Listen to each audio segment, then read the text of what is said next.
See? I lost one section, section 19. I have to re-record it, I guess. Re-record section 19, please.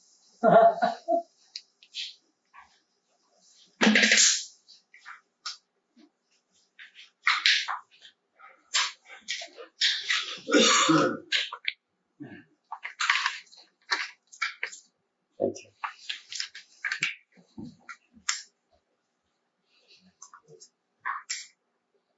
Are we on again? No. No? Okay. How about now? Yes. Okay. So it's about 8, 9 hours for 2 batteries. It's not bad. All right. Starting with section 20 now. Realize the self is truly empty. The Buddha said, you should be mindful of the 4 elements within the body. Though each has a name, none of them is the self. Since they are not the self, they are like an illusion. In the prior section, we talked about outside. Okay? Look outside.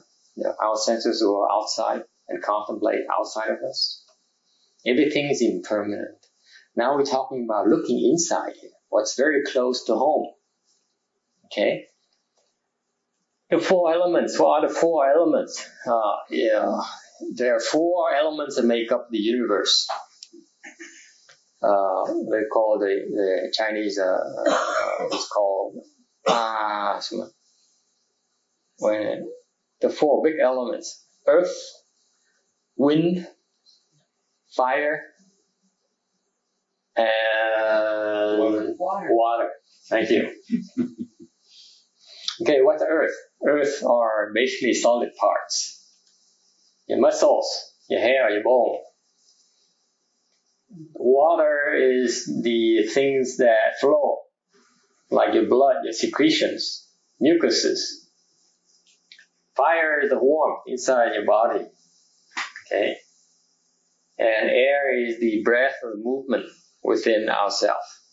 Those 4 elements are really what make up our body. Even though each element has a name, none of them is a self. The self is a mental construct. It has nothing to do with those 4 elements. Right? The self, we like to believe, is more than the 4 elements. But the self cannot exist without the 4 elements. But typically what this sentence means is that the self takes the 4 elements as itself. What it means is that the self is very attached to those 4 elements. We are very attached to our hair, to our muscles, to our water parts, our fire parts, and our air parts. Okay, you talk to a martial artist, breathing is of primary importance. I remember a guy who came here, one of his Viet's friends, was pretty good Kung Fu. He's in the performance realm, Kung Fu. Came here and tested me because he saw me from being an idiot, okay, and coming here and going and practicing in seclusion, and came and tried this thing on me. And I sat there, waited patiently. At the time, I didn't know. And then I realized that he was testing me, so I returned the favor. What happened is that he's a Taoist and Tai Chi practitioner, but he's a believer in Buddhism. He believes in Mahayana. But pretty soon he couldn't breathe anymore. His mind was gasping for air. He couldn't think. And he was frightened. Because in his world, breathing is everything. You start with breathing. You don't breathe, you die. Okay? So he's very attached to breathing. You see, even that Dharma will get you very far. Still leave something for them to be attached to. Breathing. the air element. And because he couldn't breathe, he couldn't think, and he became so frightened. He said, what kind of Dharma that prevents me from functioning? What kind of Dharma can override my own Dharma? He never dared come back again. Okay? So the self, is that an example of the self being very attached to one of the four elements? Okay. Since they're not the self, they are like an illusion. And he had been trying to teach him not to be attached to it. Because even breathing is an illusion. Because when you reach the second dhyana, when you enter the second dhyana samadhi, breathing stops. What's that? His chicken, what's out on the fire? Well, I apologize. Last week we started at 8, and then we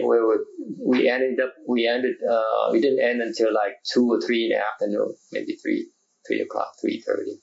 I apologize. That's really excessive. There's a bathroom in here. Yes, thank you. Please feel free to use it. Okay. Thank you. I'm sorry. I tend to forget. What is that? It's a cell phone signal. No, it's just a little feedback on the mic that I don't know what it is. Okay. It's causing it. Just lower the volume a little bit. I did.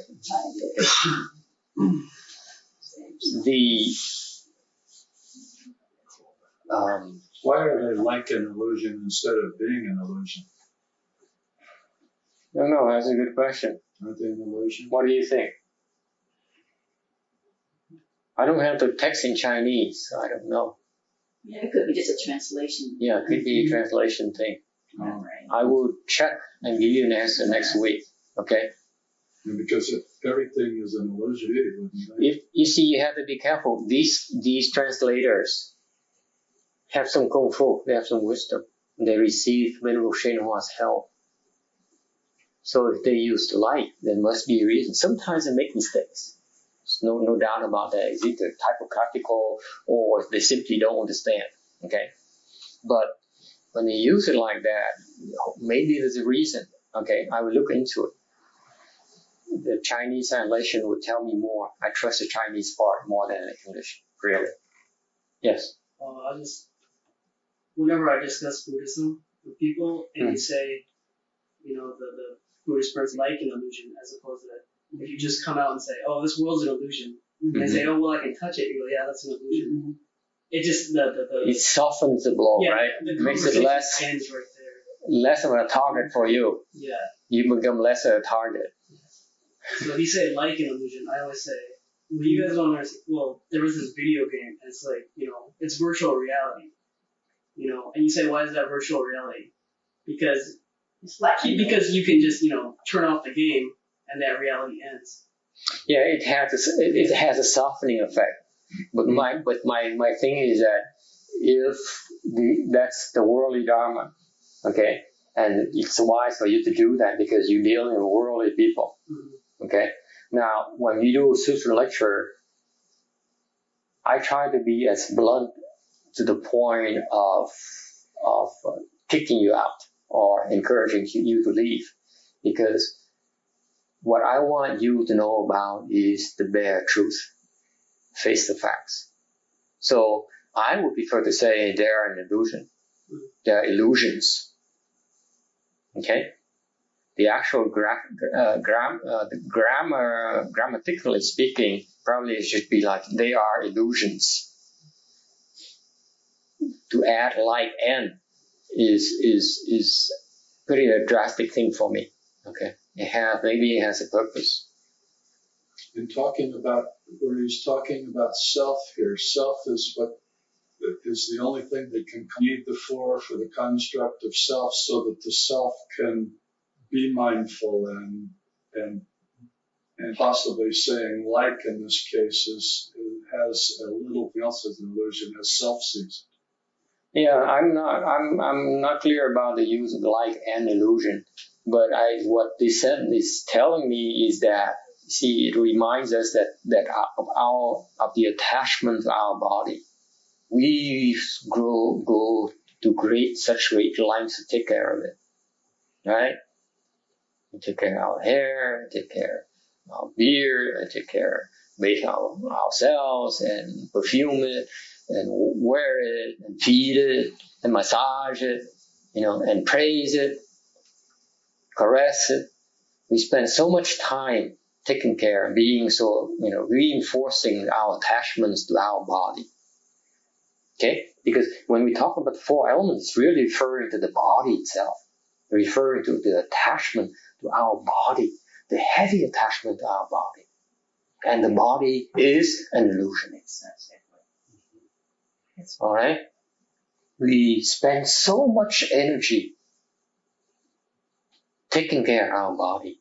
At the end, it invariably fails us. It gets sick. Okay? It won't move the way we want it to anymore as we grow older. Right, touch a nerve here. Okay. So when we're younger, we aspire to satisfy the bodily desires, the hormones. Okay? When you get older to an age where you can supposed to earn a living and build a family, support a family, okay, we go to great lengths. We go to extremes to make a lot of money and pursue things to indulge our bodies. Okay, we go after things like beauty. You go after things like profit. Okay, and the wise thing would be to be careful about it. Beauty doesn't last forever. Beauty fades. Goodness is the thing that lasts. All right. Section 21. Fame destroys life's roots. So we just talked about the body, and hopefully by now it points out to you that, hey, watch out. Look, re-examine yourself and see during the day the habit energy you to spend on indulging your body. Okay? Reinforces the attachment to your body. Now it's a little bit more abstract. We're talking about attachment to fame. Okay? So can we go back to your attachment to your body, but don't you have to respect your body and take care of it too? Absolutely. You need to cooperate it, but you shouldn't be attached to it. Because no matter how much you need to cooperate, no matter how much goodwill you build with it, there will be times in the future that it will refuse to listen to you or will refuse to cooperate. That's when you're up. Yeah, all those are signals that problems of impending problems. But it doesn't mean. The point is that do what's necessary to take care of the body. So that's why even when we teach you about becoming vegetarian, we teach you how to eat vegetarian.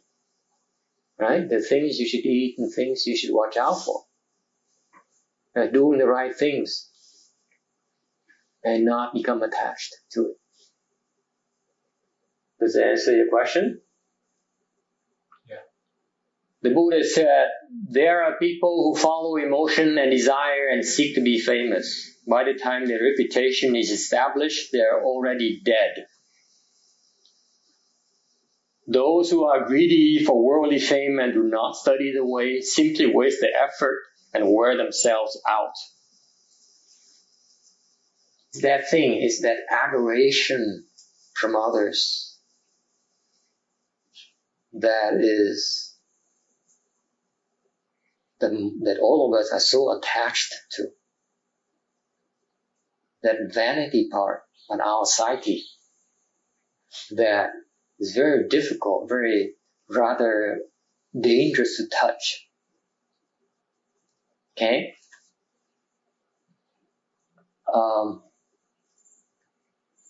Every one of us are creatures of emotion and desire, right? We're born from emotions. Humans are born from emotions. Emotional love is what created us. And fame is one of the 5 kinds of desires we talked about, right?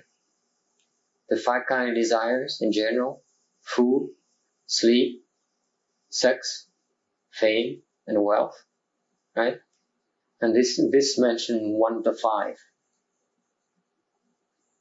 People lose sight of their impermanence, the impermanence of the world, impermanence of their body, and what they do is they seek for fame, invest a lot of their blood and sweat into obtaining fame. For us average people, we feel we're entitled to our 15 or 5 minutes of fame, right? You got that, you got it made, really. And then those 5 minutes are gone, and then it brings back that movie Sunset Boulevard. Anyone remember that movie? A very famous actress in the silent movie era. She was very famous when we became very rich. She was like a goddess on earth. And then came the talking movies era, and she didn't have a good voice. She couldn't adjust quickly enough, and she lost her fame. And as she could no longer find roles, she ceased to live in the present. She only lived in the past. That's what we do to ourselves. Precipitate our death. And the last reminder is that if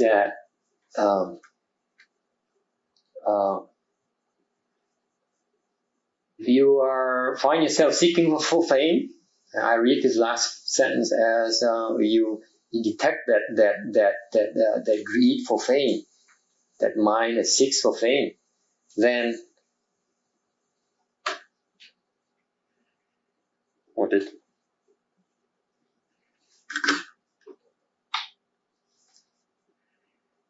what happened is that when I plugged this in this morning, I didn't plug it in properly, so that it's not, I didn't charge up.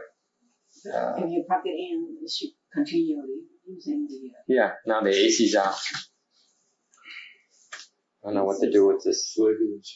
Huh? It's stuck on the wall, right? Yeah, it's charging now, but I don't know why it's blanked out. It's my screen, not.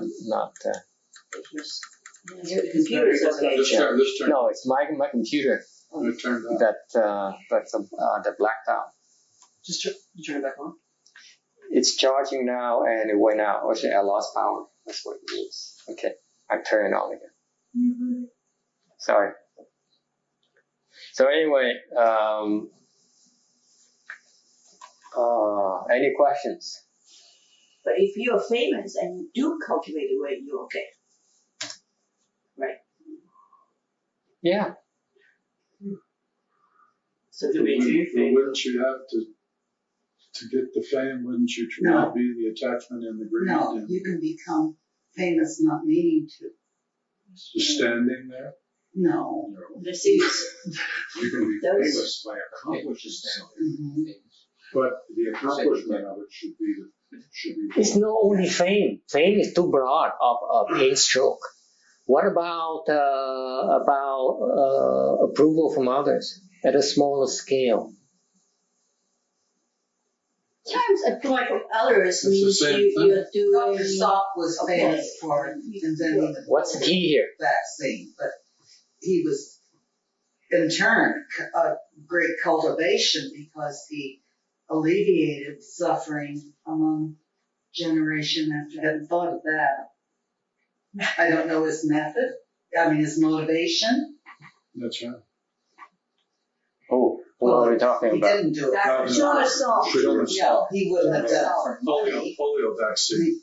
Oh, He was just Oh, as salt. an example of Salt. someone who did something great and became famous for it. yeah. But a lot of those people that do research are doing it because if they stumble across something like that, they can turn it into a high profit circumstance Yeah. and get Yeah. the same fame at the same time. You know, which like is- Ben Franklin, he's so ego-driven. You read about him and you don't like him anymore. Oh, yes, I do. No, you don't. Takes one to appreciate one. What are you talking about, honey? No, the key here, the key is not about fame. It's about seeking fame. Yes. You know, if fame comes to you, you're entitled to fame. You have the cause, you planted the seeds to be famous. Then you're famous. Okay? There's no need to seek for it. It's the seeking for fame, the seeking for approval. It's not about approval, it's about seeking approval that's wrong. Mhm. Why are you seeking something that's false anyway? Is approval false? It's impermanent. Of course. And if you seek for it, then it becomes even more false. And people feel obligated to show approval for you, to show support for you, to like you. Otherwise, you don't like them. Why are we seeking to be liked? I don't know. I never had that problem. No one liked me, so Oh, come on. I mean, the majority of the people don't like me, so you get used to it. It really depends on who you are, really. But basically, it's a self. It's the ego. It needs reinforcement. Fame is a broader scope. To me, it's much more dangerous. Is approval. When you deal with others, the seeking approval is a very, very, very dangerous thing. A dangerous thing to indulge in. Because nothing good comes out of it, if you ask me. Nothing at all. Seek for approval, you get yourself in trouble very quickly. No, Well, approval is what gets things done and moving in the way that is that the only thing? There's cooperation in Yeah. seeking for approval. What about respect for your wisdom, your experience, or your knowledge? it comes along as part of it. Approval should not be on the forefront as the impetus for cooperation. That's a good way. You made it sound like approval is so important to get things done. I'm pointing out to you it's not the most important one. It facilitates it and Yeah, that's it right. greases the wheel, but it's not the most important one. So the point here is if you devote a lot of energy and efforts into seeking approval first, instead of being truthful with yourself, okay? And rely on your intelligence and your wisdom to get things done. You are wasting a lot of energy, like a sentence here. You're wasting a lot of efforts and wear yourself out. So Stressing the wrong things. seeking approval works Yes, from both the leader and yes, It can the create a lot leader of can harm. be seeking approval by expecting approval. yes, And sometimes the person who is, yes, yes. so it works two ways. You see, And if the seeking of approval is a primary, yes. you may be wrong. The bottom line is that when the self benefits from it, then you obtain approval. If you benefit from it, then you approve it. So you don't need to seek it. So you don't need to. I don't need to seek your approval. If I do something that you will benefit from it, you approve it.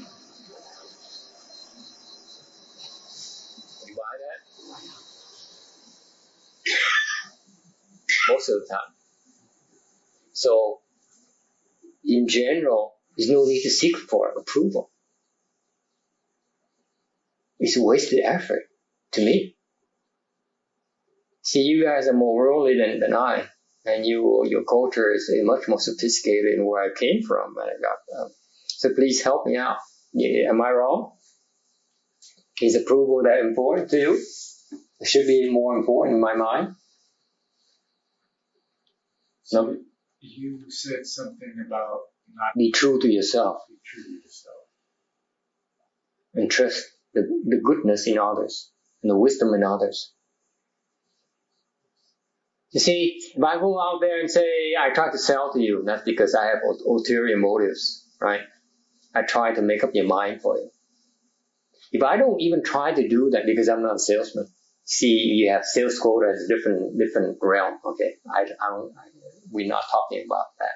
I'm talking in general, okay? That is, you do not need to seek approval at all to be accepted, to be liked, to obtain cooperation. That's a much more efficient way to get what you want. To get what you want.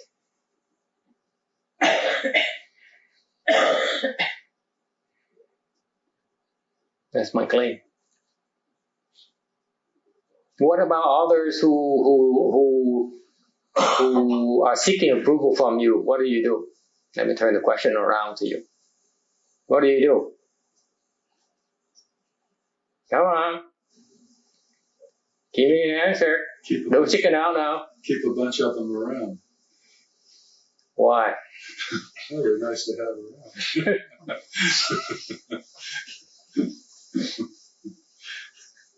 What do you do? You should try to help them not do that. Or encourage them to be the end result. Who gives you the right to decide to help them not to do that? It's Thank you. Usually it's the self that comes back to himself again. I do it because I like it. There are leaders and there are followers, and the followers are always going to seek approval. And the leaders are always going to lead. Do followers always seek approval? Some of it's generational. Now, when you become a certain age, they will ask you questions and I don't know if that's for approval. That's a good point. We're talking about, for example, children or students, for example. Students seek approval of their teachers, their professors. The professor's opinion are important to them. So whatever they do, part of it is motivated by their desire to obtain approval from the professor, Yes, from the parents, from the adults. If you're children, right? Is that wrong? No, it's not wrong. Depends how you respond to it. Be clear about the wording here, okay? When they're motivated by obtaining approval versus seeking approval, there's a slight difference, okay? The approval of adults is that when children are motivated by getting approval from the adults, is that sometimes it can be construed as positive, okay? Because they trust. There's some element of trust, some amount of wisdom involved in here, right? Mm-hmm. They're taught the right things by their parents, hopefully. And they can recognize that maybe their approval of the adults is a kind of feedback that gives them information to adjust the course. That's right. That case. Versus the case where they simply seek approval because maybe they want simply more candies or more attention. Too. Okay? So as an adult, you need to discern that and help them. Okay? Sure, if they're children, if they need candy, they want candies, give them candies. You don't need to change them. At some point in time, they will outgrow it. So even though you believe it's right for you to decide for yourself you want to change someone and help someone turn around, not seek approval anymore, you're wasting your efforts. You probably will not succeed in doing that. If they're seeking approval, aren't they requesting? If someone asks for something in Mahayana, you're supposed to give it to them. Yes. If it's a type of approval that shouldn't be given, then it ought to be handled the proper way. What can you give? Let me turn the question around. Everything. If the question is everything, I may ask you, what can't you give? Let's start with that. Well, there's limits. Yes. What can't you give? What can't you give? Mm-hmm. All right, for an example, everything, what is it? No, I'm talking about you. Oh. What I can't give? Let's not be theoretical here. And face yourself. Okay. What can't you give? What you don't know. If I don't know it, I can't give something. You see, you're evading the question. That was a good answer. You can't give me an answer. I can't. What can I give? I can't give of myself only to a point. You can't give something you don't want to, something you're too attached to. Okay. Can't let go. The Dharma is about you looking at yourself. What can't you give? Not about what I can give, what I should give, what you should give. Because what can I give? What can I give up? But it still goes to the question of what should I give? Yeah. But I still can't. Well, you know you're supposed to give. Okay? But you can't. Do you dare? I'm asking, do you have the courage to look at that? And most of the time, no. You don't dare look at that. That's the power of the Dharma right here. It's not about giving, it's not about success, it's not about accomplishment. It's about the process of looking at that. The cultivation, the beauty I find in the cultivation is that, do you have enough guts to look at that and do something about it? First of all, you don't know. Okay? When you do know, are you gutsy enough to dare look at your flaws, correct them, and try to correct them? By way of analogy, although burning incense gives up fragrance, when it has burned down, the remaining embers bring the danger of fire that can burn one up. That's the analogy for seeking fame, seeking approval. You may obtain approval, but it's like you burn incense. After you burn it, there's some embers. That has a danger of hurting you.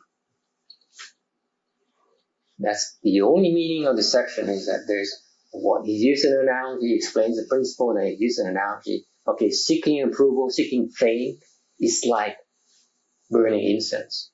There's some danger after you obtain what you get. All right? Any questions? One of the 6 principles of Master Shinhwa is what? No seeking. People are confused by the benefits they get from fame, from seeking fame. They see you're famous, like Maria Sharapova or Tiger Woods, then you get these $100 million endorsement deals. And for 10 years, Tiger Woods gets like $99 million for 10 years. I heard some time ago. 40 million a year now. On one contract, one endorsement contract, he gets like $100 million for 10 years. So it's 10 millions a year. That's what fame can bring you, wealth. And the section here says that after you have fame, that brings along with fame all the benefits that fame brings you. It also brings a lot of dangers for you that you don't know about. You should be aware of. You should watch out for. Nowhere here does the Buddha say that you shouldn't seek fame. You shouldn't have fame. He says, don't seek fame. That's all he says. Don't waste your efforts seeking fame. Because when you have a seeking mind, that's when the trouble comes. Yes. Question. So we have come up phrases, no seeking. Yes. That confused me. I didn't understand why specifically seeking certain things. Yeah. Because you can seek the truth. Yes. That's right. And that is a good thing to do. No seeking is one of the 6 principles that Master Hsuan Yun taught. Okay. But if you're seeking the truth, that's considered good seeking. Right. Okay. Because I looked at that. Yeah, no seeking there is really refers to men seeking women, women seeking men. Okay. No seeking after sexual desire gratification. That's precept number 3. Yeah, 4, close enough.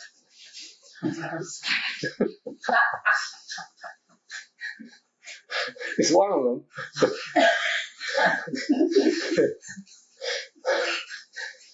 What Master Hsuan Yun refers to no seeking that you saw in the sign there says seeking the opposite sex. That's at the lowest level. But as a cultivator, as you practice it, you find out there's more gradations that you can go to. So it can be simply explained as sexual desire. There's actually more than that. But if you you have a good goal, seeking to be enlightened, seeking for good things or commendable things, then it's good seeking. They are the exceptions. Remember, everything in Buddhism, there are rules and there are always exceptions. And there are violations, there are precepts, and there are violations, there are exceptions. It's never that rigid. Even what's said about seeking, is if it becomes an attachment, even if it involves enlightenment, wisdom, and cultivation, it is not supposed to. Then it's an affliction, isn't it? Yeah. For example, where you are today, you in the visible realm, that I can see with my eyes. Okay? I teach my lay disciples to seek to be at least first stage Arhat this lifetime. I teach you to get there. Okay? That's the minimum you ought to strive for.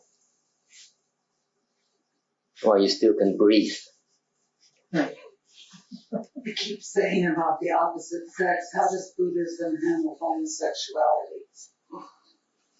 It doesn't. I mean, It's not for it to handle it. I didn't mean that literally. That isn't going to teach you how.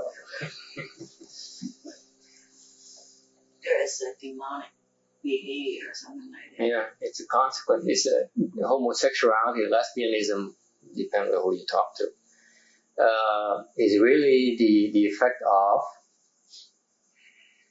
excessive sexual desire. So if you practice that, you cannot become a Buddhist then. Probably, chances are that you won't. Chances are that you fall to the 3 evil paths. The Avatamsaka Sutra says that the people that practice. That's some retributions, yes. Some of the retributions. There are people in the world where they're both male and female. Right. Bisexual. They both have both types of organs. You mean physically and Yeah, anatomically? automatically, physiologically. Yes. Physically, they have both the male and female organs. Yes. You don't hear about them very often. They're still in the closet. They still keep it to themselves. because they really Some are of them that do oddities. transgender, They're weirdos. they'll do transgender. A little girl was born 3 houses down years and years ago. And these Long Beach families were prominent. Horrible. People say, well, what did you have? Don't know until they gave them the test and found out it was a little girl. But physically, she resembled a boy, Johns Hopkins, for physical reconstruction. That's what I mean, she lived a lot of them end up down. doing. And Is that that was my first experience with that. in Chinese, 黄色, two genders mixed.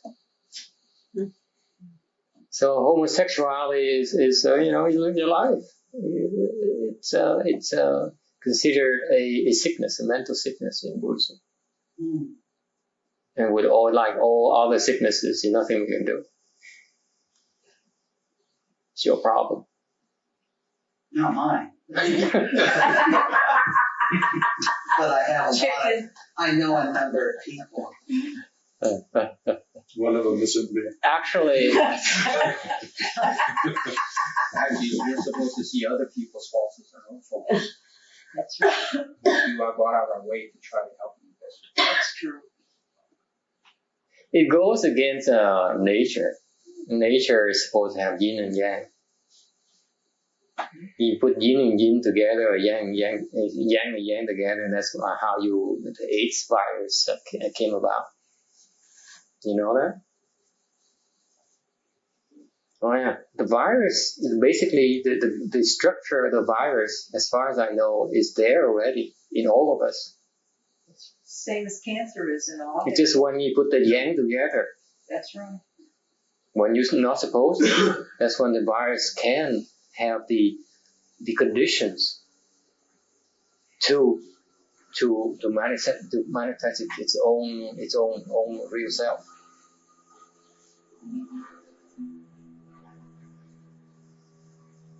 So as far as homosexuality is concerned, they should know it's wrong.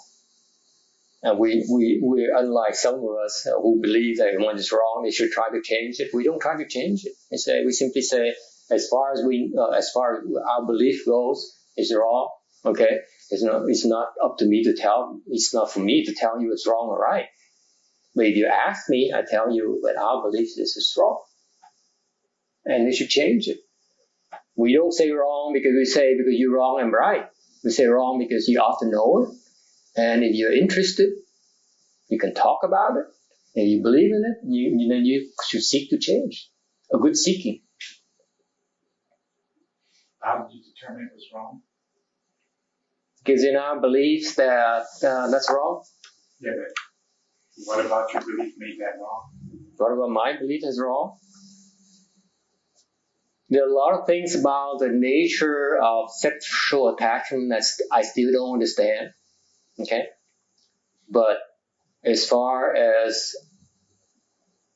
the teaching that from my teacher, from the Buddhas, okay, from the Bodhisattvas, that type of sexual gratification is wrong.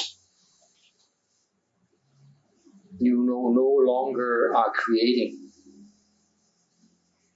You're not propagating your race, your species. It goes against the nature of the act. Experts are saying there's a biological base to it. It's not what they choose to be, but that's the chemistry makeup is towards that way, the tendency. Yeah, it's a predisposition. That's your retribution from prior lifetime karmas. Comic. Yes. From the mother's You're side. saying that because you're not procreating and creating life, Oh, I don't know that. that's wrong? No. The sexual act, one of its purpose is procreation. Okay? Natural consequence of doing that. Okay? The other part of it is pleasure, the pleasure part. Okay? In Buddhism, the pleasure part is something we should watch out for. minimize that part.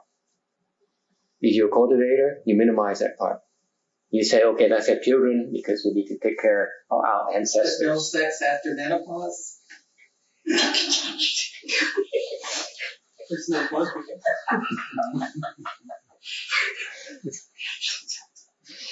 Sorry, Master. Well, that's what it says. You're helping kids worldly ways. No, if you look at it, like the Taoists say, the verse it, like positive and positive, negative and negative. It's like somebody jamming up the wheel when you did yin and yang so that they repel each other. So you change So, the concept wrong. How do you, now, if what you're going to say is seeking sexual pleasure is not wrong. It means that if we seek these things, if we have a self, we always got to be on the wheel. If you want to get off the wheel, then we have to give it up. If we don't want to get off the wheel, then we just suffer the retribution. But that's at least summertime, followed by autumn, followed by winter, followed by spring. but that's true. I don't disagree with what you're saying. Everything. But Everything. what does that have to do with between being heterosexual and being homosexual? It has everything to do with it. You don't understand what he gives is very, very. It's the Asian philosophy, the Asian outlook on nature. The same thing. There's a yin and yang. Okay, and Taoism really has a very good model for the nature. Blend in with nature. Nature is supposed to function that way. The 4 seasons supposed to follow one another. If you go from fall, you skip 1 or 2 seasons, then you're out of sequence. You cause a lot of problems because it is expected. The order is what the sequence is what creates order. Okay, and the nature of homosexuality is that it really is abnormal. It's counter to nature. It's like Usually, yin are attracted to yang. Opposites attract. Yeah. When you have yang and yang, you're supposed to reject. Huh? Said usually is never a good reason. Depending on who you talk to. You talk to me, I happen to defer to the sages and say, okay, I'm not going to waste time on that. If you feel that there's a need for you to look into that because for whatever the reason, you should look into it. So, in the last 5 years, some very prominent Asians have come out of the closet, so that was very difficult for them then. The man who wrote M. Butterfly, James Wong, and the man who played Sulu on the Star Trek series, He's homosexual. and the man who was in CSI, the technician, the Asian technician. They are all been outed and all speaking. I didn't know And James they- Wong was a homosexual. The one who wrote M. Butterfly, yes. We met him at one of the speakers Yes. in San Francisco with Roxy.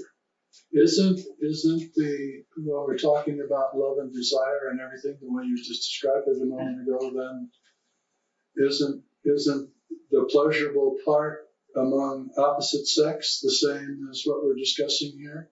Then, as far as the pleasure is concerned, isn't pleasure just degrees of it?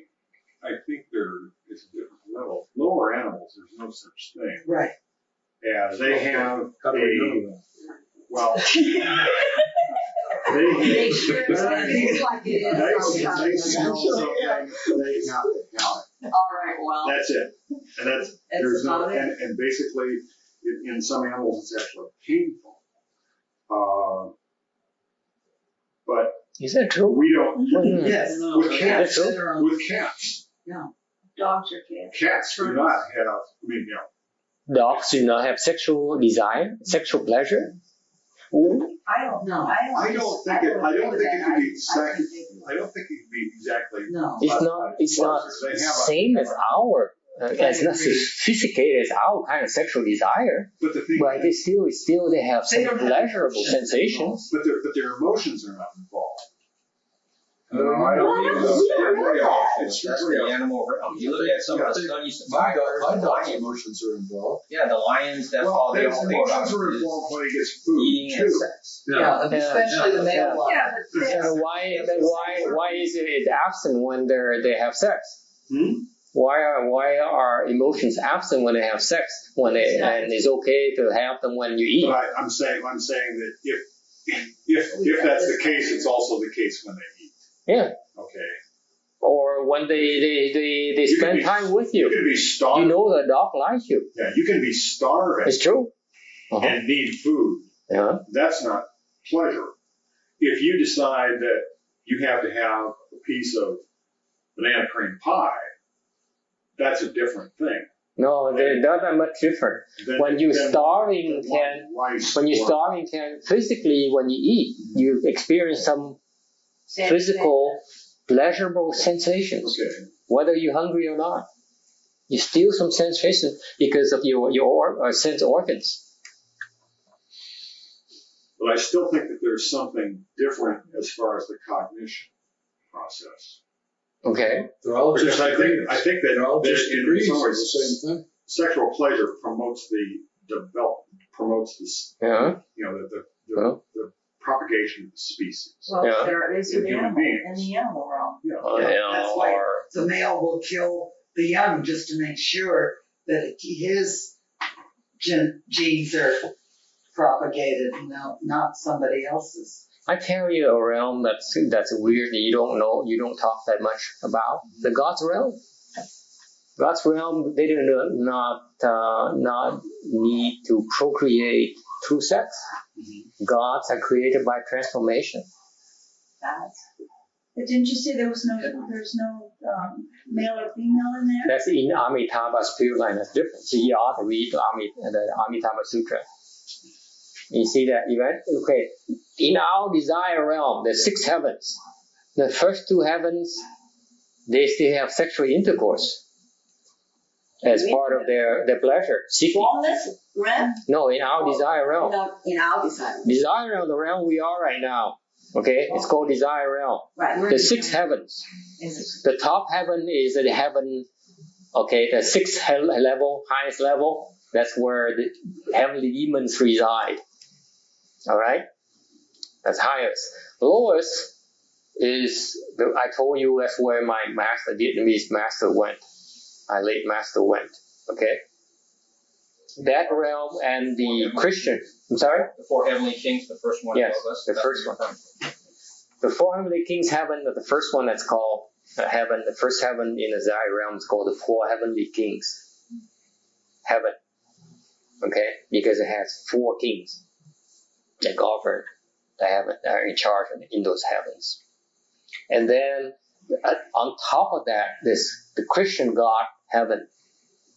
It's called the heaven of 33 because it has actually 33 kings in the heaven.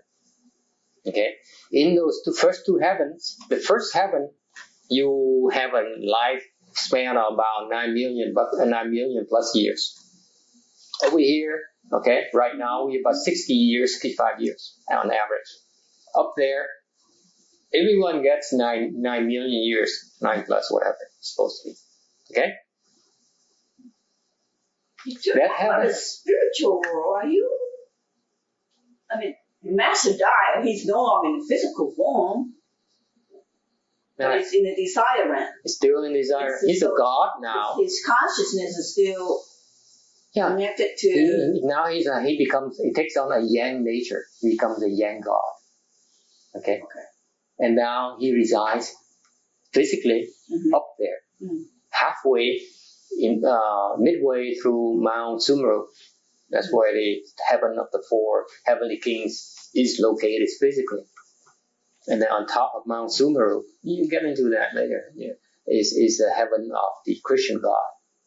It's still connected our world physically, so they can go down here, up and down. Okay? But they don't have to do that. They fly and they have spiritual powers. And for them, one of the top pleasures is still sex. So, intercourse. Even though they don't need to procreate. is their blessings. They have sex for fun, in other words. Yes, I was, the GPA, they said that the first desire of heavens is, as you go up, I understand that the sexual desire diminishes. That's one of the allows rest in getting off the wheel. But as I was informed, the first heaven is that their form of sexual pleasure is like hugging. No, that's wrong. You remember wrong. They have sexual intercourse. But they don't have a physical body anymore. Not the same as ours. Oh. They have a much better body than ours. Much more beautiful. Much more handsome, much more beautiful. But it's not a three-dimensional body like what we have. Or it is, but in a different frequency. Exists in a different. They still have a body.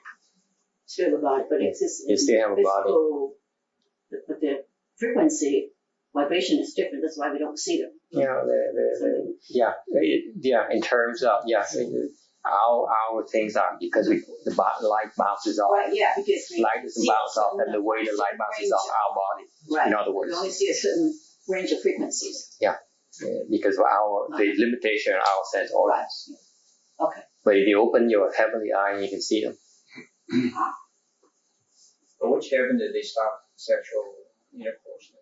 Third one. How do they have sex in the third heaven? Do you know?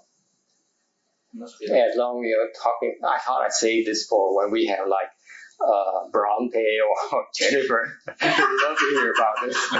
Yeah, we need to do that. you should have a dialogue.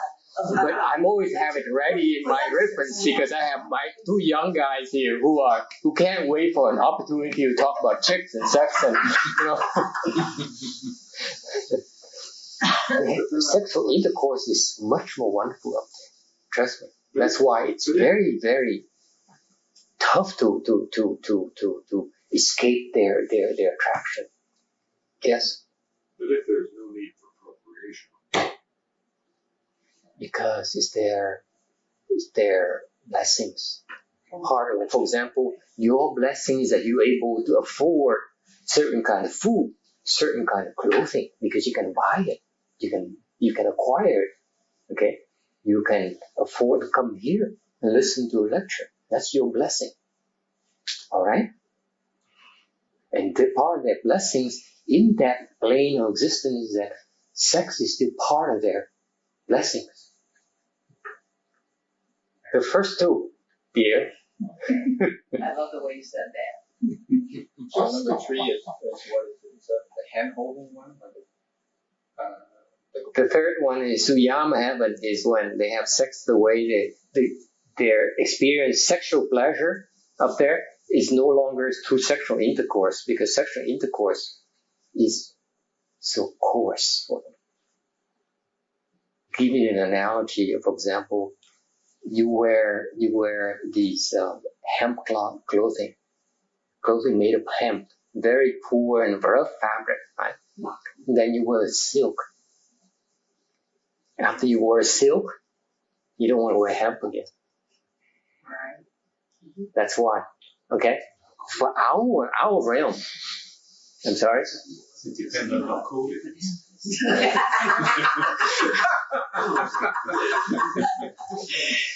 There's some truth in that. In our realm, okay, the sexual act that we have here is so coarse. The sexual desire and gratification we get is so coarse compared to the sexual gratification they get from sexual intercourse in the first heaven. We are not as good looking as those beings, those god and goddesses. And the sexual pleasure we enjoy is so much more coarse than theirs. But they still experience sexual gratification through intercourse. The third one, the Suyama heaven, is when their sexual gratification is in the form of handshake. Do they still have male and female then? Is that where they're wearing the silk? Sorry? Is that where they're wearing the silk? Yeah, the word silk on top of it. The first one is silk, isn't it? No? She's trying to make. Oh yeah, the second one. Second heaven is even better than silk. The first one's Egyptian. Egyptian cotton. First one, Egyptian cotton, silk, and then Yeah. That's all that's fake. polyester. Where we live is sandpaper. Sandpaper is clothes. Metal. Coarse grade.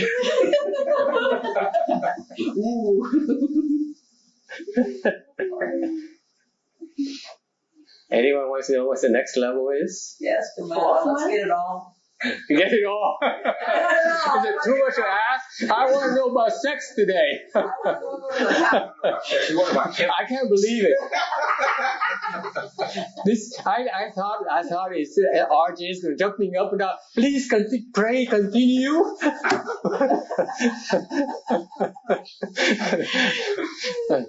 But thanks to Roberta, he doesn't have to do that. Reveal his weaknesses. The next one is a smile. Yeah, the women look at the men at the women and smile. That's it. That's sexual gratification. So they smile all the time, and they don't smile all the time. Remember that movie? What is the cocoon thing? What? Cocoons. The cocoon. Oh, the cocoons. Cocoon. Yeah. Cocoons. That's a fun movie. Remember how that woman had sex? I like that. Oh, yeah.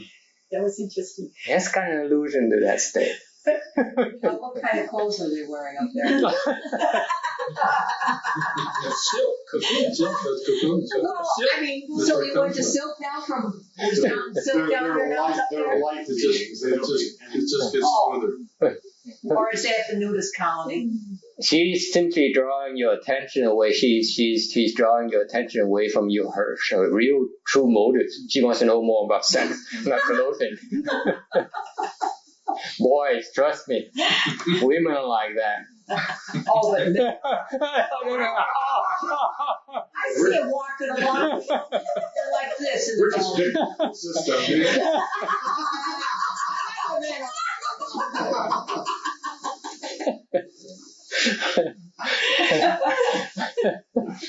And the next heaven is what? You like to okay, the boys, right? After the fourth, after the Fifth six heaven. grams, that's right. Fifth heaven is that you have long look. Yeah, what? Looking. Looking? Yes. Long looking. Yeah. Long looking. Meaningful looks. Meaningful look. I'm telling you all this for a purpose. And the last one is what? Demon. This is where the heavenly demons live. The demon. Oh my Why is the worst one live the highest? They have the highest amount of blessings. Huh? They have incredible powers. And they choose, they have so many blessings, they have so many powers, and they choose to stay in this high realm to cause trouble.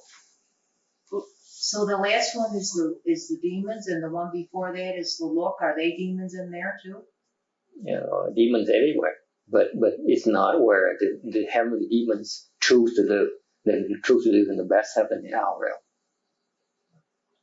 The word demon being used there, is it something good or something bad? There's good demons Very and bad demons. Demons are extremely powerful, extremely dangerously lethal. They want to harm you. Ghosts and spirits, they're troublemakers. Okay. All right? Well, there's a lot of those. That's their fun. Demons, their fun is to harm you. That's their purpose. Don't fool around with them.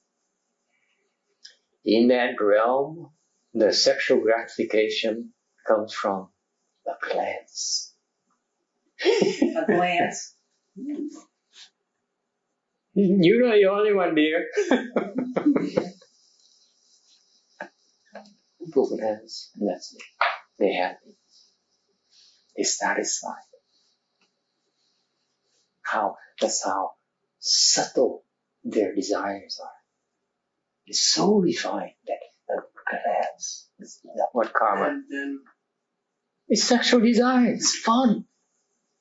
What do you want? Okay, but obviously a glance up there It's your blessing. isn't a glance down here. Just like you eat something you like. Okay?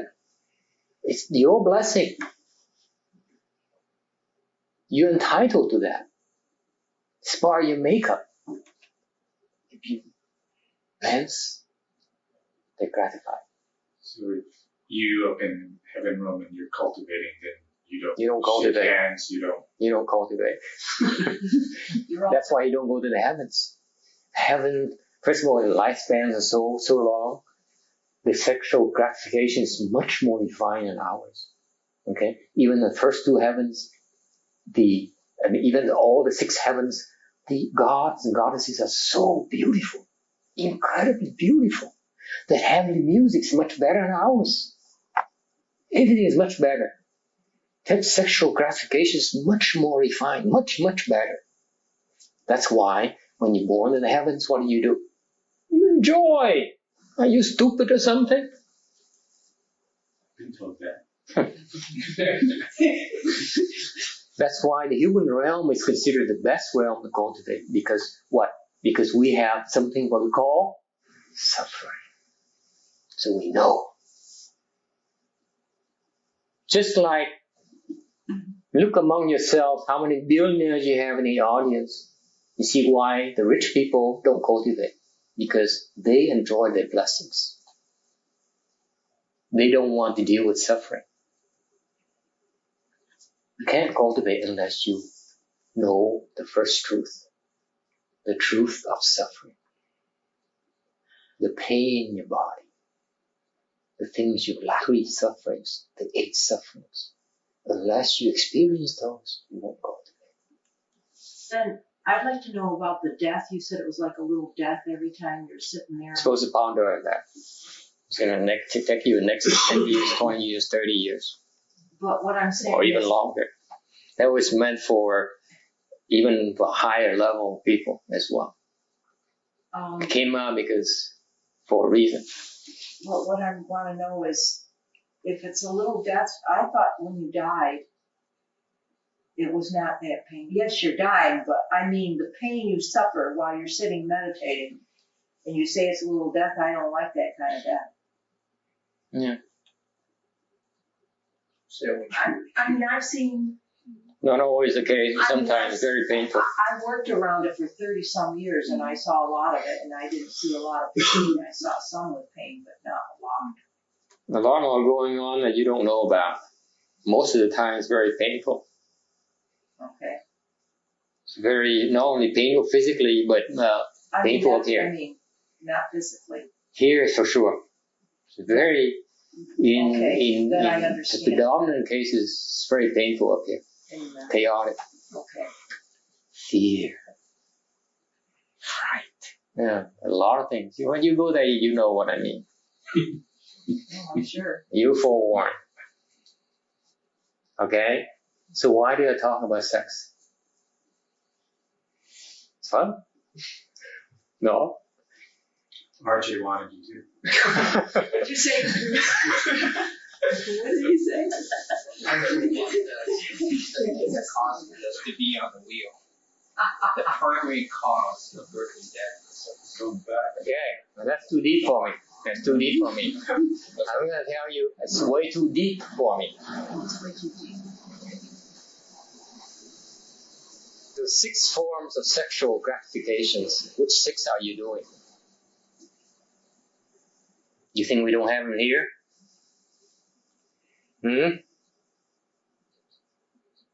think, huh? 6 Now that's my case. The 6 organs. Too late. You have to listen to the tape again. That's Yeah. what I'm saying. So like glancing down here is using up the blessings just as much. You gotta love your right. I tell you boys, for example, you boys or men don't realize that I was taught by a woman. Yeah, a woman. See, this woman has a thing with my saying woman. So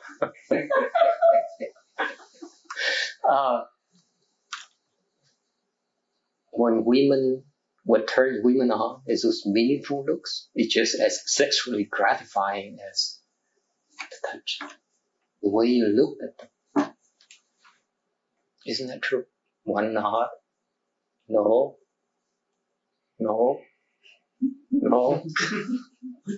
The way you look at can bring sexual gratification. So why do you think women spend so much time and dressing up on those things? Because when they are admired, it gives them pleasure. Isn't it true? No, not you. No, you above that, of course. No, that's true. But that was in the Memoirs of a Geisha. When she, Isn't that a good movie? Yeah. She looked at the guy and he fell off his bicycle. She had reached Men too experience that. Yeah. Don't you guys realize? Don't you women realize? More to the geishas. If you give men meaningful looks, they can go, I'm Disneyland all day. Oh, this is my fun, my secret.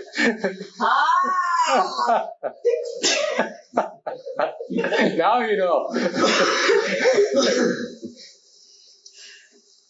There's so many outlets we have down here, guys.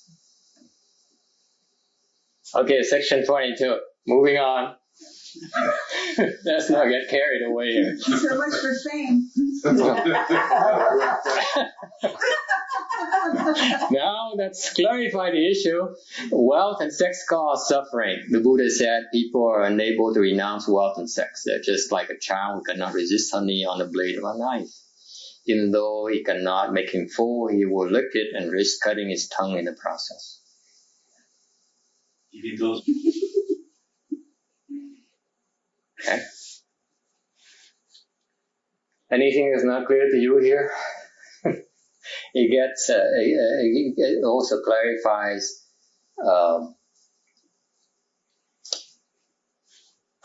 some of the more coarser attachments we have here to wealth and to sex. Wealth and sex,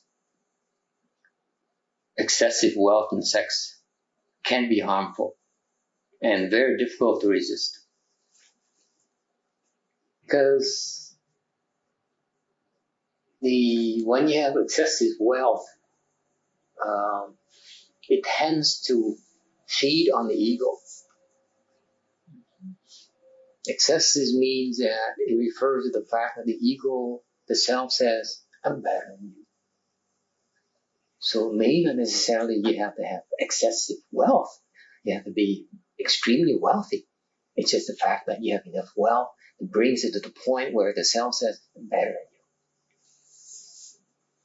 you. I'm above you. That's it. That's all it takes.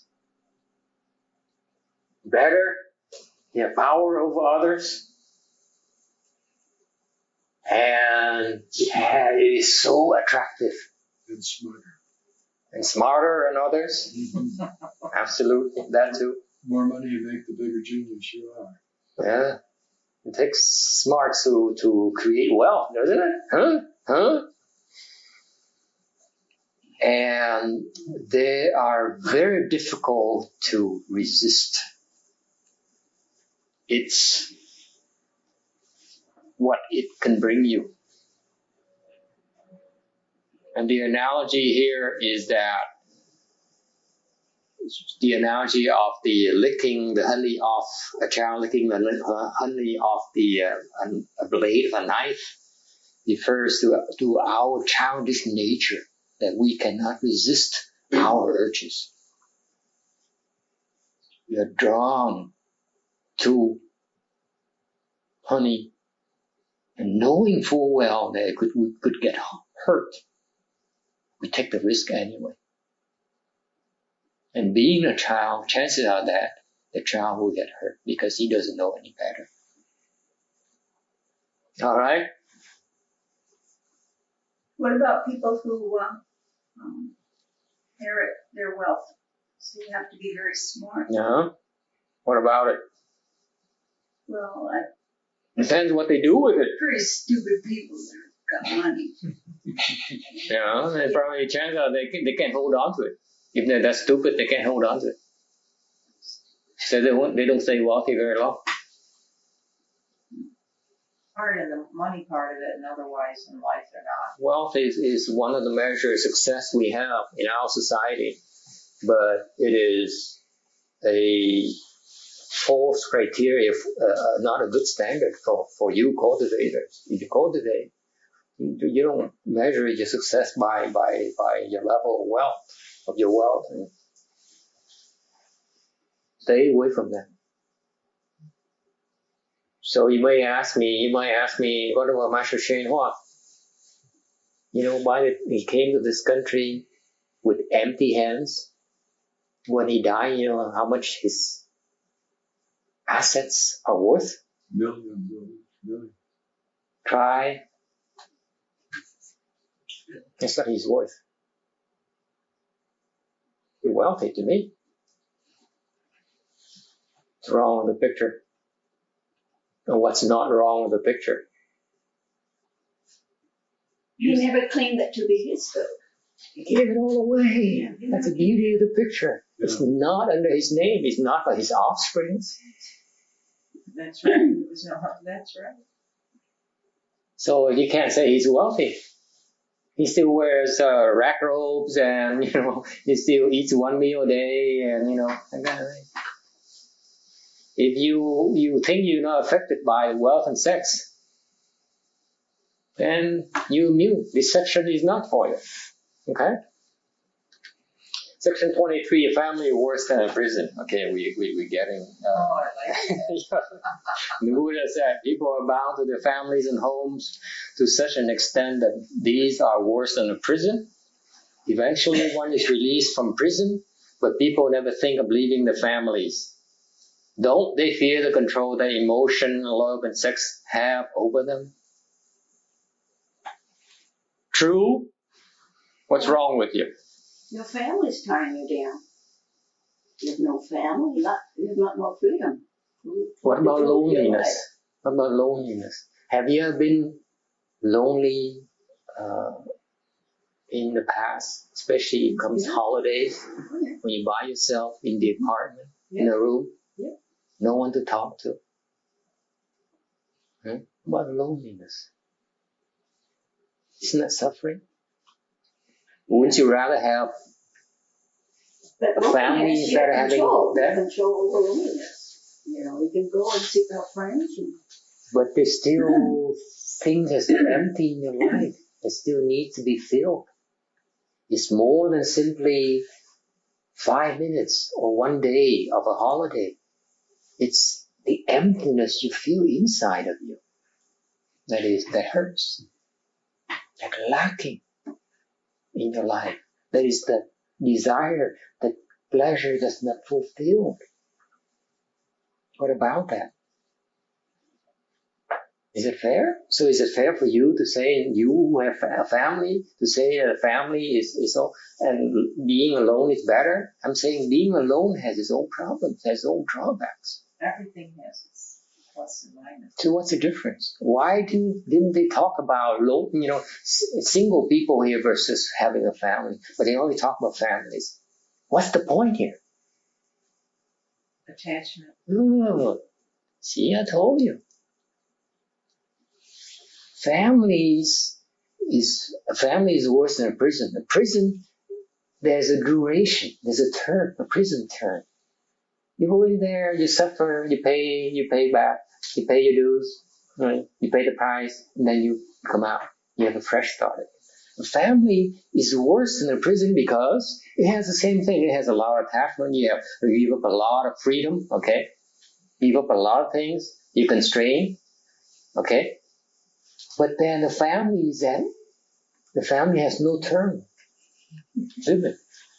The master divorce is 50% now, so half of the people are thinking of leaving their families. Yeah, but that's a different story. This is a different story. Divorce is another kind of interesting case. Let's stick to family. Let's assume that we still have a family. Let's not talk about divorce yet. The Okay. women outlive us, and they get about 10 years worth of not having us around, but they be by themselves. Come on, be honest. Have you heard recently Pavarotti died Oh, yes. at the age of 68 or how old is he when he died? 68, pancreatic cancer. Pancreatic cancer. Who is he married to? A young 30-year-old. A young, brainy 30-year-old. Yeah, she's a doctor. In her 30s, 30-some lady. And he divorced his wife of Many years. 30 or 40 years. Men do. Okay, now I'm touching men's nerves. Not all men. Not all of us. Only half. Only half. Smart enough. It depends on the male's ego. 50% of the 40s of marriages and divorce is kind of a false. More 50% of first marriages. You mean losers? No, what I'm saying is that there's a large, less than half of all first marriages end in divorce. The first marriage. Fewer than 50% of first marriages end in divorce. They marry the same They're losers. Permanent or impermanent, Well, I don't know. impermanent relationship. I don't know. There's a saying among the guys that all you learn and get whatever her name was, because you go right over and marry somebody just like her again. It's just Too bad we don't have, what is it, her name, what's her face? Valerie? It's not here. Valerie. Valerie, it's not here. psychologist. Because divorcees, what it means that they failed at something very badly, and they try another time, give themselves another chance, and they haven't corrected the failures yet. So chances are that they fail again, Actually, unless they fix it. actually, that's the Unless they do what? Isn't that one of the 8 great sufferings? Always to be around kind of people you cannot stand. So you think you try. The other one, they just changed the form. Number 6. One of the 8 great sufferings. Always be around people you cannot stand.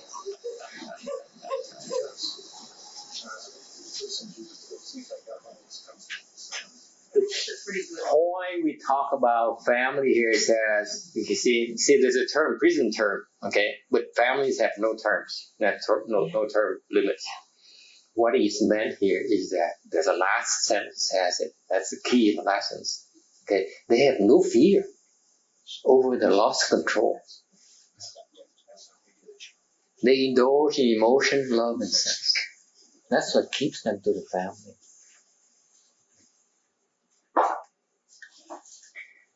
Although they are in a tiger's jaws, their hearts are blissfully oblivious because they throw themselves into a swamp and drown. They're known as ordinary people. Pass through the gateway, get out of the defilement, and become an arhat. We give a small plug here. The analogy here is to be at home is like you are in between the tiger's jaws. Well, that's fun. Very flattering, isn't it?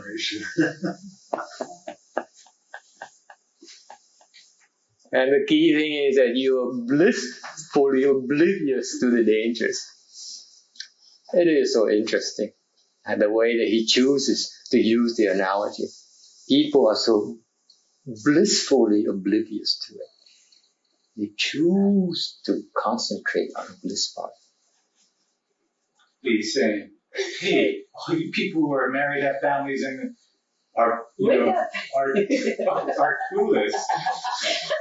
Isn't that what he's saying? Yeah. You can take it that way. Okay. And then you stand up and say, you guys are full of it. I'm not going to take any more of this. Okay? You guys are so full. Okay? You can do that too.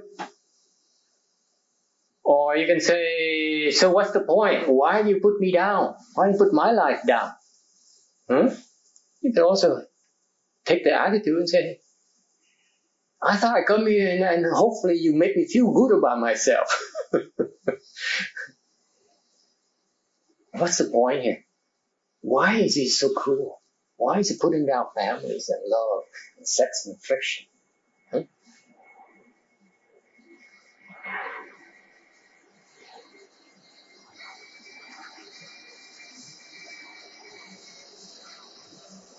Because the first consequence is that it puts you to the test. Do you wish to know the truth or not? About yourself, about your life, about your approach your life. You don't want to know? Lucky years. Walk away. Mahayana is not for you. This lecture is not for you. You're entitled to do that. Okay? No one is forcing you to come and sit here and listen and take all this crap. So what makes it worth your while? What makes you not ordinary people? The fact you're still here. True. Ordinary people would walk away from this lecture and say, stay away from that guy. They're nuts. Follow me. I know a better place. Okay? Mahayana thing, not for us ordinary people. You are not ordinary people. Because you are not afraid to listen to this. Something is very unpleasant to your ears. That questions your beliefs, questions your value system. Okay? It's a struggle for you. You're supposed to struggle. You say, you telling me my life is a lot of nonsense? No, I'm not telling you your life is not nonsense any more than my life is a lot of nonsense, just as well. You think my life doesn't have any nonsense? Yeah, it's full of nonsense. You ask me. Ever since I shaved my head, all I found is nonsense. What the Buddha is doing is simply reminding you of the facts. The family is like a prison, worse than prison, because you allow yourself. You make your own prison. You make it your own prison because of your attachment to affection, love, and sex. Homely possessions. As long as you are attached to those things, it is a prison to you. Whether you want to admit it or not. Is this the part now that you said I wouldn't like? It's the...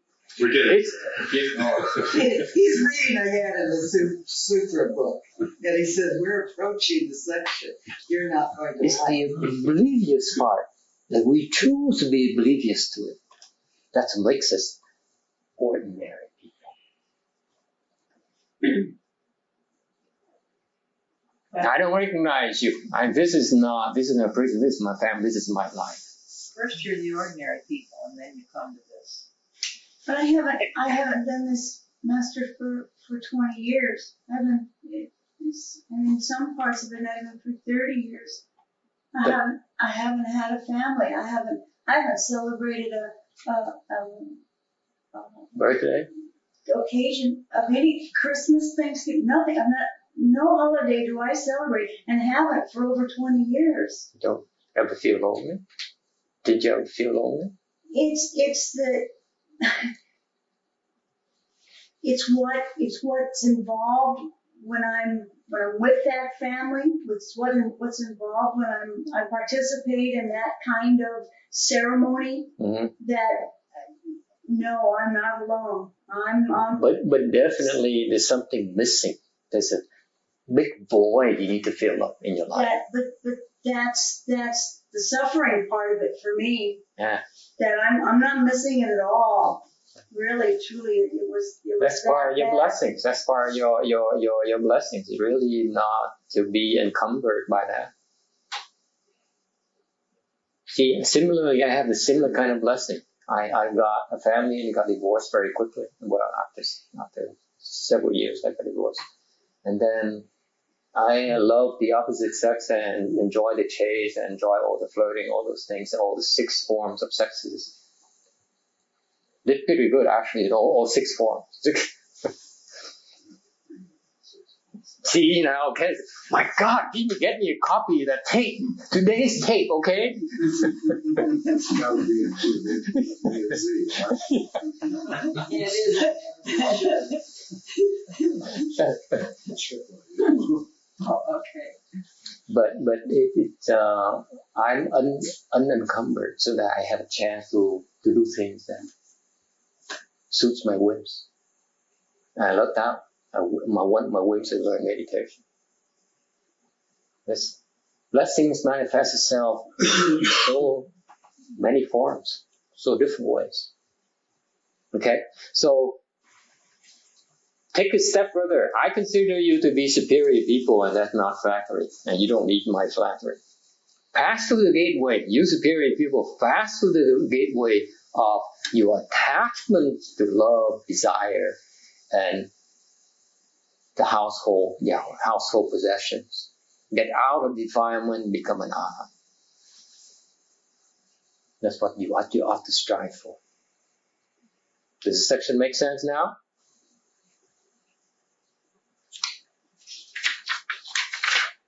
Yeah, you nod your head and say, okay, well, I'm going to keep doing what I want to do. I don't care. Right? What do you know about my life? Of course I don't. Section 24, sexual desires obstructs. Why is there an extra S? Obstruct the way. One S is extra. Desire to obstruct. The Buddha said, of all longings and desires is none as strong as sex. Sexual desire has no equal. Fortunately, it is one of a kind. If there were something else like it, no one in the entire world would be able to cultivate the way. Sexual pleasure is extremely addictive. Extremely. That's why it's used in commercials and songs. Because once you experience sexual gratification, can't get out of your mind. It reaches a high water level mark. And you measure everything against that. All other measures against it. And the Sutra says here, there's nothing else that can better it. That's why it is one of a kind. If there is anything else as powerful as its addictiveness, its addictive nature, none of us can succeed in cultivation. Hungry. Think about it. When we indulge in sexual desire, sexual pleasure, okay, we're getting further and further away from freeing ourselves from the revolving wheel. That's why people, because they said, I take this out of the equation right away, so that I have one big element, big part, that is more likely to cause confusion in me. Very powerful force. And when they do that, they learn a Dharma to help them deal with that. Because the at-home lifestyle versus the leave-home lifestyle is that we don't indulge. Left home, the normal householder lifestyle is that we indulge. Isn't that true? What's the point in working hard if you don't indulge yourself? In particular, one type of indulgence that we learn from people try to refrain from is sexual gratification, all 6 forms. See, the level precept is only at the our realm. Said you cannot have sex. Okay? Can't. Period. You have sex, then you shouldn't be a monk or not. But at final level, it's another five more forms.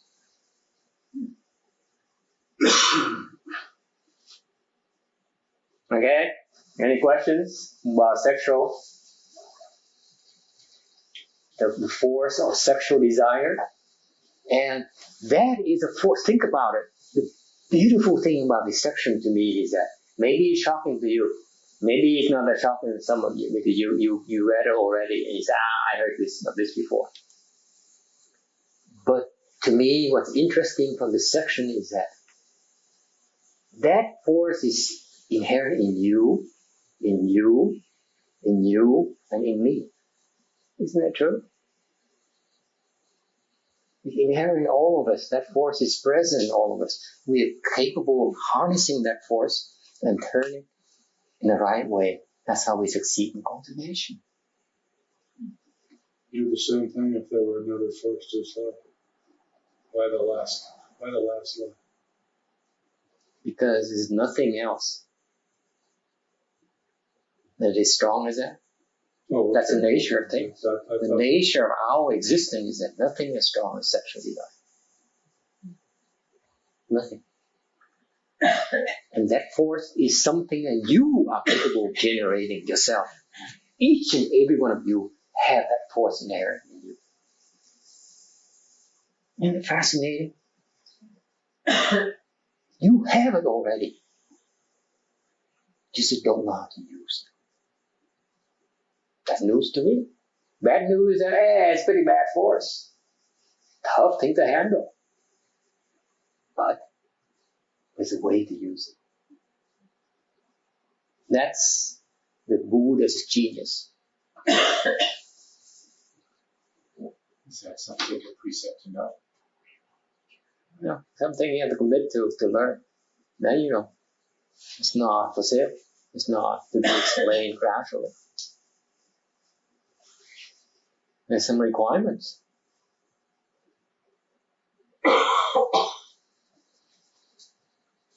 But if you're curious enough, you say, it's like me, lucky dog.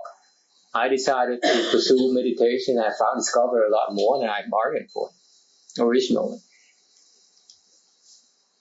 Called it lucky. Yeah, very good. That's part of the solution. Cultivation is so fascinating. It's so multifaceted. And the more you progress, it's like golf. You keep on improving. At times, it's very hard to the ears. Very tough in the ego. All right? Anything else?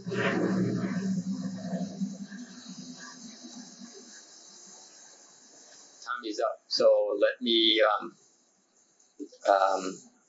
stop here and talk to you briefly about, we're winding down. We are at section 24 now.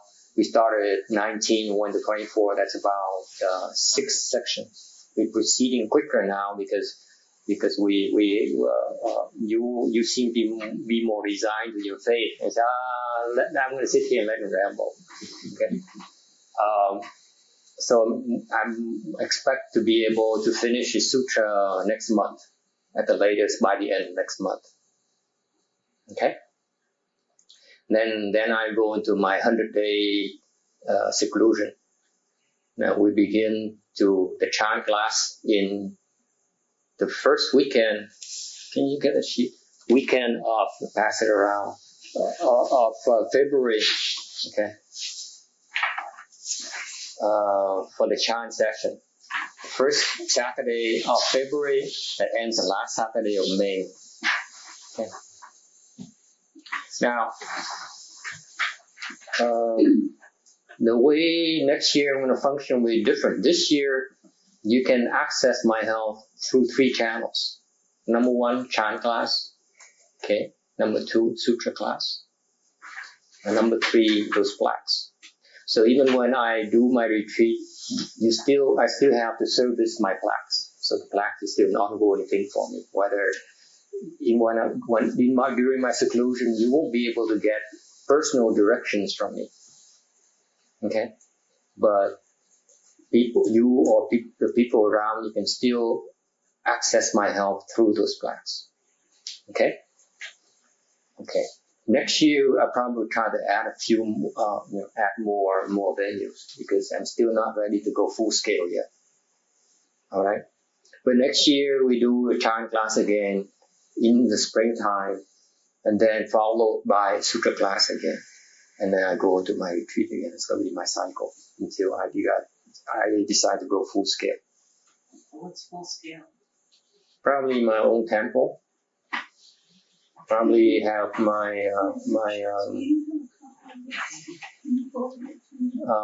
can keep it you like. It's just a working copy for me. It has there should be a line that says lecture in English. I added later with translations. And so the way I approach it is going to be different. I realize now that I have a lot of handicaps and a lot of obstructions. When I was with the RBA, I could expect to have a lot of support and a lot of followings. I expect, for example, my Sutra lectures to be more widely attended, even the chant classes. I don't have a good reputation out there. Among which one of my bad names I made for myself is that I'm not a filial person. I don't help my parents' temples.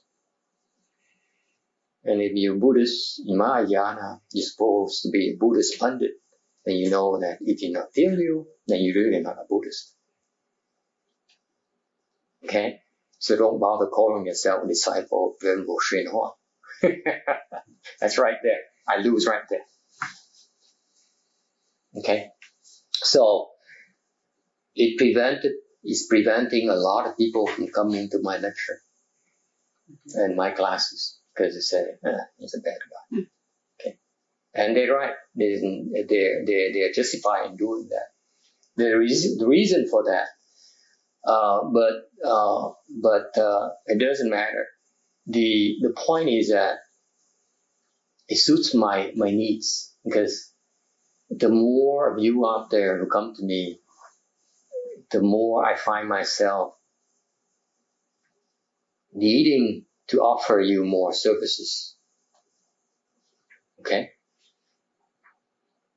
Then I have less time to practice my Kung Fu because my Kung Fu practice is not complete yet. All right? So what I'm going to approach the next year is that this is going to be the starting point for me, or whether a chant class or a sutra class. If more people come, okay, then I can handle, then we think about renting a place. And occasionally we might even go out there and rent one place or arrange for 1 day Dharma assignment. Would be probably one more addition I want to make is I want to have 1 day assignment to teach you about, to give you a taste of the bliss of a 1 day cultivation. So far I gave you only 2 or 3 hours, maybe 5. It's going to be a full day. Okay? Hopefully I'd like to add that sometime next year or next couple of years. That's why you need to help me out, smooth out the actual running of the Dharma events. Okay? You have to want to own that if you wish to make it happen quicker. Because I can't do anything. If I have to do everything, then I can't take care of running the computer and the incense at the same time. Lecturing and playing the Dharma instruments. So the limitation is for me is that I think something I'd like to give you a flavor of, and maybe along that venue give you the 8 precepts as one more additional Dharma that I want to teach you. 8 precepts. 1 day, 8 precepts. Okay. And maybe maybe other things as I see the need, and see when it's appropriate to help you open your mind. Okay. But so the flyer will be translated and we given out, will be finalized, translated, and then I hope that you take on the attitude of a not ordinary person. If you learn the Dharma, if you come to learn here, is the Dharma of helping others. You gain a lot of good stuff from this Dharma, then help others also obtain some good stuff from this Dharma as well. That's how you support it. Okay? Share in your wealth. Alright? So our club is pretty exclusive actually. I'm not interested in advertising or anything like that. It's usually by word of mouth, by reference. That's it. Because I know even if I advertise, 99% up there would say, that guy is not filial monk. That's it. That's the end of me. If you're a monk and you're not filial, then you have no wisdom. So what wisdom can I give you? And they're right. Does it ring a bell about being right? You know you're so right that he's got to be wrong. Or she's got to be wrong. And you shoot yourself in the foot. Be careful. Be careful. All right. Any questions, comments?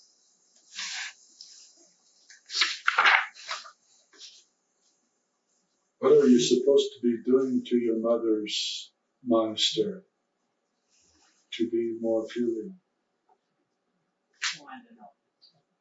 Okay. I take it as I turn the question around. Next time you talk to someone and says, you go study from this guy, but he's not a good monk. You ask why? Because so and so and so. They have a temple and a fire. So, and I don't know about how much you know about Buddhism, but in Buddhism we highly value filial piety. You're supposed to be filial to your parents. Simple as that. That's what I learned. It's what my Master Shenhua teaches. Okay? And so, I don't know how you're going to approach it, but if I were listening to that, I'd say, yeah, filial piety is you have to be filial to your parents. You have to be good to your parents and take care of your parents. But wait, isn't he a monk? Isn't she a nun? How many parents does a nun have? All women. All women are their mothers. Either zero or infinity. There's nothing in between. If you say 2 or 1 or 4, then you're wrong.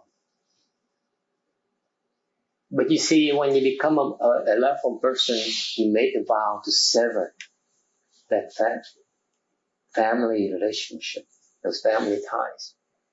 And you saw in the Chinese tradition, Vietnamese tradition, go back, see our parents say, I'm gonna shave my head. We no longer have parent and children relationship, parental relationship. Do you agree? They said, no, I don't agree. Then you're in trouble. But if you say, yes, it's okay with me, okay, then if you're a monk and a nun and you say, I still have parents, then you're a liar, if you ask me.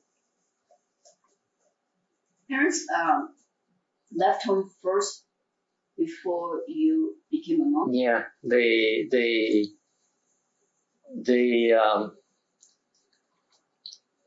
my father were talking about leaving the home life for a long, long time. Because he says Buddhism is superior.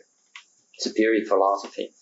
And he learned from Thich Nhat Hanh and from Venerable Shenhua later on. Passed from Thich Nhat Hanh to Venerable Shenhua. Because Thich Nhat Hanh ran out of steam for him. Thich Nhat Hanh even said that you should become a monk under one of my monks in my Sangha. And even gave him a left home person name. And my father refused. He said, I think Shenhua is much better. So he left for Shenhua. So he says, Buddhism is much superior philosophy, and the ultimate demonstration of that is that if I really believe the superior, then I should live it. And the best way to live it is let's go all in now. Okay? That's the ultimate. So he's been talking about that, but guess what happens? He won't let himself out of the prison. Well, he got obligations. An obligation, however you want to put it. So one day I was exposed to Venerable Shenhua's Dharma, and one day I said, I want to learn Chan. Okay? This is such a cool Dharma. Never mind about filial piety, never mind about anything else. I just want to learn Chan. Very shallow person, let me tell you. And so I decided to do that. I'm going to go all in for me. I'm going to become a monk just to learn Chan, full time. And guess what happens? My father heard about that and he said, oh. It means that I become a monk before he does, and he has to bow to me. So here's a guy who's been preaching and says Buddhism is superior, and he's been talking about becoming a monk for years now. And a green guy comes along and says, I'm going to become before you. Guess what happens? Yeah, they beat you to it. Both of them beat me to it. That's how they become monks. Your mother and your Because they know me. They said, if once I decided to do something, I'm going to do it. No one's going to stop me. But then don't they So we assume, both agreed that no more parent-child relationship. You both agreed. that's what I was about to say. That they And that's how they became monks. attachment as well, as far as you're concerned, don't they? And then you become a monk and you become non-attached to them, so that's double non-attachment. Yeah. Well, you hope so, but it's not so. Again, you have to be careful about your motives. They did it with the wrong motives. You asked me. So did I. Okay? None of us got clean motives. Guess what happens? I pay dearly to learn to rectify my motives. Because if I had retained those motives, I would have failed. I would have a big temple now and lots of nice looking women. Both left home and very good lay people. Because that's what's going to happen. Good thing. The opposite sex comes. I was lucky, I corrected, I did an adjustment. Okay? So cultivation is about you yourself making the corrections. It's not about me. I only tell you about your house, your family being a prison. It's up to you to decide what to do with it. See, that's where the mass, the problem with those people who are confused. That's what happens to them. It's easier for them to criticize than to execute. You come here, you're gonna sit there until your legs hurt. How many people are willing to do that? Okay? So it's easier, I can't speak for them. I'm saying that's the general attitude is that it's easier to say, it's not worth it because he's not. Because I approve. Beforehand. But it's based on ignorance, their own ignorance. How can they Well, how can they claim Judge, that judge. I have any parents? How can anyone claim I have any parents, including my own parents? How can they claim that they are my parents?